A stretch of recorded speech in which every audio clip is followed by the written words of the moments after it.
This speech is about festivities in 2012, specifically about the Diamond Jubilee and the Golden Gate Bridge. The Golden Gate Bridge.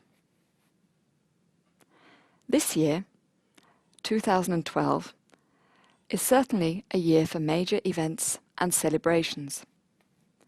The Olympic Games are due to take place in London this summer, and of course, we have also just celebrated Queen Elizabeth's Diamond Jubilee. These were the celebrations marking 60 years of her reign, a task she has undertaken with great dignity and poise. Millions of people around the world enjoyed this very British of celebrations. The vast armada that sailed down the Thames, the fireworks, the smaller local pageants, the concerts. It was a 3-day celebration in fine British tradition, complete with incessant downpour, even though I'm not quite so sure that the Queen enjoyed some of the more recent pop stars very much at the concerts, such as will.i.am or Lady Gaga. But it was all very good on feel-good factor, a truly uplifting event. Another important birthday was also celebrated across the Atlantic this year. The Golden Gate Bridge was 75 years old in May.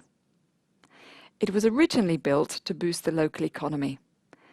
The only way to cross the San Francisco Bay was by ferry, and this was very slow. Building the bridge was thought to be impossible at the time. The water in the bay was very deep, and it had very strong currents.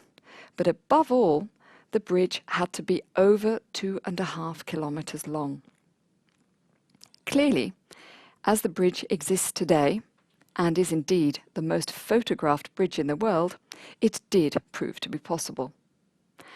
When it was built, it was the longest suspension bridge in the world. Suspension bridges are very common these days. We've all seen them. They are the bridges built around tall pillars. Cables are attached to the top of the pillars. The road sections are then hung from these pillars by the cables. They're suspended. This is a very clever and useful way of building bridges because it allows them to have a certain amount of flexibility. They can sway a little in high winds, which means that they don't snap and break. In hot weather, the joins in the road sections mean that the bridge can expand, just as it can contract in cold weather. You have to realize that a very long bridge can actually vary in length by tens of centimeters in this way. Unfortunately, the bridge is also known for being the world's #1 suicide hotspot. It is where the largest number of people in the world commit suicide. There is even an official suicide count, where the jumpers, the people who jump from the bridge, are classified according to which lamppost they were nearest when they jumped.